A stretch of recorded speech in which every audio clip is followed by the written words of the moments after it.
भाग जाओ यहाँ से जालिम चील, इसके माँ बाप को तो खा ही चुकी हो, अब इस पर ही दया करो।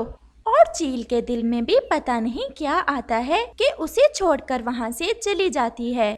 आओ मेरे बच्चे, मैं तुम्हारी रक्षा करूँगी और तुम्हें बड़ा करूँगी। आज से मैं ही तुम्हारी माँ हूँ। और ऐसे वो मम्मा कव्वी उस चिड़िया के नन्हे से बच्चे को उठाकर अपने घोंसले में ले जाती है। ये तुम किसको उठा कर ले आई हो? और फिर मम्मा कव्वे पापा कव्वे को सारी बात बताती है कि जालिम चील ने कैसे उस नन्ही चिड़िया के माँ बाप को खा लिया और कैसे उसने उस बच्चे को बचाया। तुम्हें भी पता नहीं कब अकल आएगी। ये सब हमारी शान के खिलाफ है। हम बहुत शक्तिशाली पक्षी हैं और तुम्हें इस नन्ही सी चिड़िया को पाल पोस कर क्या हासिल होगा? ये बहुत कमजोर पक्षी है। तुम्हें इस पर अपना समय जाया नहीं करना चाहिए। तुम ये बात कभी नहीं समझ सकते। ताकत ही सब कुछ नहीं होती, किसी मुसीबत ज़दा कमजोर की मदद करना भी ताकत ही है। तुम जो भी कहो, मैं इस बच्चे को पालूंगी और इसे जरूर बड़ा करूंगी। मम्मा, ये कौन है? जुगनू बेटा, ये आपकी बहन है। सच में मम्मा, मैं बहुत खुश हूँ। मैं अपनी बहन के साथ खेला करूँगा। और जुगनू कौवा उस नन्हे पक्षी का बहुत प्यार करता है। जुगनू, तुम इससे दूर ही रहना। लेकिन क्यों पापा? क्योंकि मैं तुम्हें कायर नहीं बनाना चाहता। तुम बच्चे से ऐसी बातें ना ही करो तो अच्छा है। ऐसे ही दिन और रात गुजरते रहे और वो नन्हा सा चिड़िया का बच्चा भी बड़ा हो जाता है। बड़े होने के बाद वो अपनी मिसाल आप थी। अगरचे वो ज्यादा शक्तिशाली नहीं थी, लेकिन सुंदरता में उसका मुकाबला कोई भी नहीं कर सकता था। जुगनू तो अपनी बहन से बहुत प्यार करता था। वो दोनों बहन भाई सारा दिन खेलते और मस्तियाँ करते। पापा, आपको पता है आज जुगनू ने क्या किया? मैंने तुम्हें कितनी बार कहा है कि मैं तुम्हारा पापा नहीं हूँ। तुम हमारे परिवार में से नहीं हो। क्या तुम्हें अपना आकार देखकर भी पता नहीं चलता कि तुम हमसे कितनी मुख्तलिफ हो?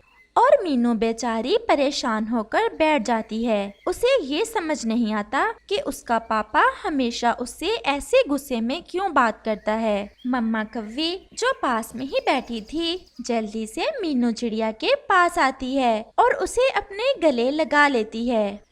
मेरी बच्ची, तुम अपने पापा की बातों को दिल पे मत लगाया करो। तुम्हें तो पता है कि वो हमारे परिवार के लीडर हैं। उन पर बहुत ज्यादा जिम्मेदारियां हैं, इसलिए वो परेशान रहते हैं। लेकिन मम्मा, उन्होंने कभी भाई से तो ऐसे बात नहीं की, फिर मेरे साथ ही क्यों? और मम्मा कभी भी चुप हो जाती है। अब समय आ गया है कि हमें परावास कर जाना चाहिए, क्योंकि आने वाले कुछ ही दिनों में यहाँ बर्फबारी शुरू हो जाएगी। पापा, हमें बहुत मजा आएगा। इस बार तो मीनू भी हमारे साथ होगी। नहीं, मीनू हमारे साथ नहीं जाएगी, क्योंकि ये हमारे परिवार में से नहीं है और ये हमारी तरह उड़ भी नहीं सकती। लेकिन पापा, मैं अपनी बहन को छोड़कर कभी नहीं जाऊंगा।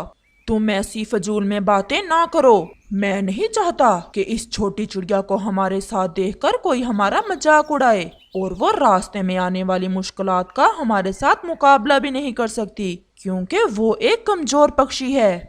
लेकिन पापा, जुगनू, अब तुम चुप कर जाओ। क्या तुम ये चाहते हो कि वो रास्ते में ही मर जाए? क्योंकि सफर जितना लंबा है, उस कमजोर के पंख कभी भी बर्दाश्त नहीं कर पाएंगे।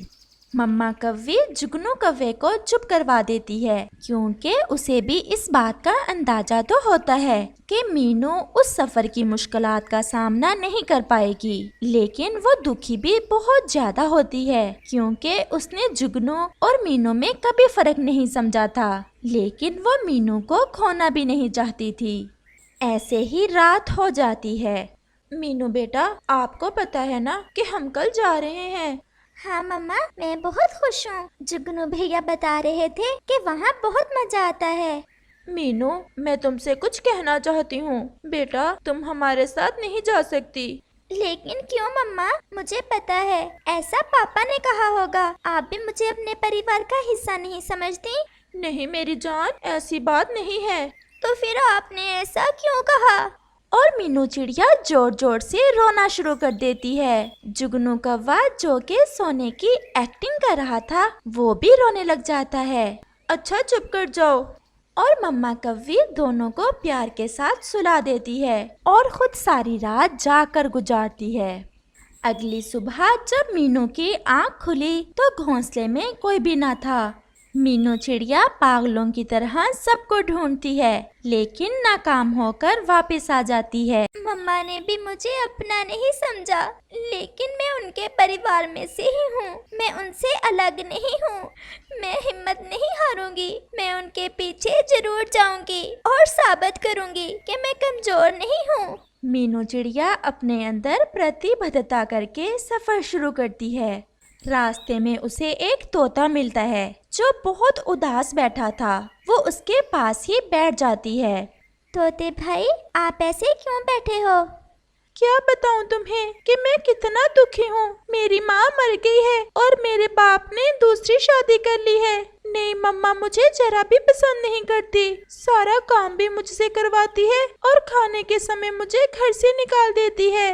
लेकिन अब मैंने भी फैसला कर लिया है कि अब मैं उस घर में नहीं रहूंगा। तुम बताओ, तुम यहाँ कैसे?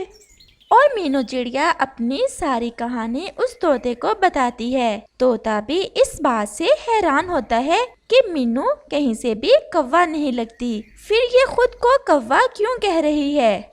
मीनू बहन, अगर एक बात कहूँ तो तुम गुस्सा तो नहीं करोगी? नहीं। तुम चिड़िया हो, कौवा नहीं हो। ये झूठ बोल रहे हो तुम भी। पापा जैसी बातें कर रहे हो तुम भी। मैं कौवे के परिवार से ही हूँ। तोते को भी जिज्ञासा पैदा होता है कि वो उस चिड़िया के बारे में जाने। घर तो वो छोड़ ही चुका था। मीनू, अगर तुम कहो मैं भी तुम्हारे साथ चलूं, मुझे रास्ते का अंदाजा है कि तुम्हारा परिवार कहाँ गया होगा। इस तरह तोता भी मीनू चिड़िया के साथ चला जाता है। उधर कौवों का परिवार एक जगह पर पड़ाव करता है। जुगनू अपने पापा से बहुत नाराज होता है। पता नहीं मीनू क्या कर रही होगी। तुम मीनू के ख्याल को दिल से निकाल नहीं सकते। नहीं, मैं नहीं निकाल सकता। वो मेरी बहन है। आप बहुत बुरे हैं।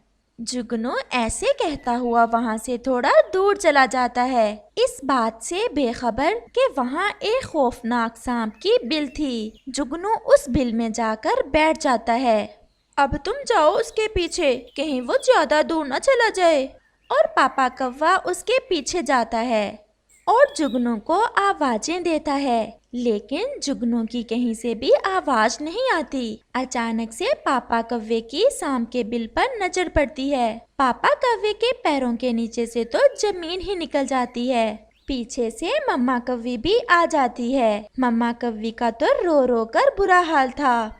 मीनू चिड़िया और तोता जो पास से ही गुजरने लगते हैं, कौवों के रोने की आवाजें सुनकर वहां आ जाते हैं।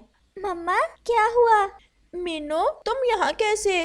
और मम्मा कौवी मीनू को सारी बात बताती है। मीनू समय जाया किए बिना बिल के अंदर जाती है। पापा कौवा बहुत शर्मिंदा था क्योंकि जिस मीनू को वो कमजोर कहता था, आज वो मीनू अपनी जान की परवाह किए बिना बिल के अंदर गई थी।